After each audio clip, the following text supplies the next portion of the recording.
बैठिए पूछो पूछो।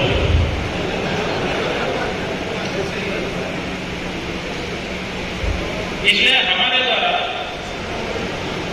एक बार ऐसे जिला రంగారెడ్డి జిల్లా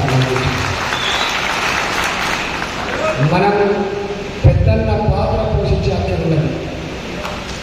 మనం రేపు అదృష్టం అంటే మొత్తం జిహెచ్ఎంసీ పరిధిలో 5 పార్లమెంట్ సభ్యులు ఉంటే 5 పార్లమెంట్ స్థానాల్లో 4 పార్లమెంట్ స్థానాల మీద ఇవాళ రాజశేఖర్ గురించి మర్చిపోతాం. ఒక హైదరాబాద్ మీద అన్నింటిలో మెదక్ నుంచి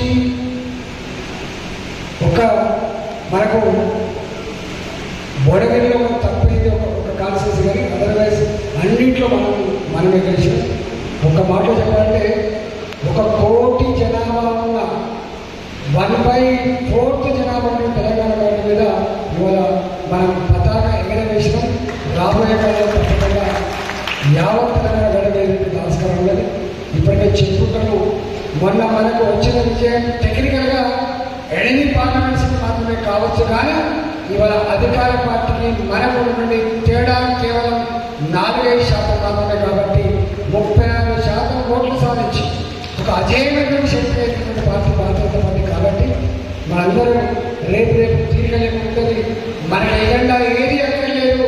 ఇవాళ ఎజెండా ఆల్రెడీ రేవంత్ రెడ్డి ప్రభుత్వమే మేనిఫెస్టో రూపంలో ఎన్నికల ముందు ఏమైనా చెప్పిందో అదే మన ఎజెండా ఉంటుంది. ఇప్పటికే 8 నెలలు దాటిపోయింది. ఇంకొక 1 మంత్ 2 మంత్స్ చూస్తాం. తప్పకుండా తెలంగాణ ప్రజానీకానికి ఈ ప్రభుత్వం ఇచ్చినటువంటి వాగ్దానం అయితే ఉందో, ఏ హామీలు ఇచ్చారో ఆ హామీల మీద యుద్ధ పేరు ముగించే శక్తి సత్తా భారతీయ జనతా పార్టీ ఉంటుంది. కాబట్టి ఇవాళ డెఫినెట్గా ఆ దిశ అమలు పెద్దమని మనం చేస్తూ కాలాతీతమైంది. కాబట్టి మళ్ళీ వస్తా, నేను కొత్త కాదు, నా మాట కొత్త కాదు. కాబట్టి మళ్ళీ కలుసుకోవాల్సి మనం చేస్తూ మీ అందరూ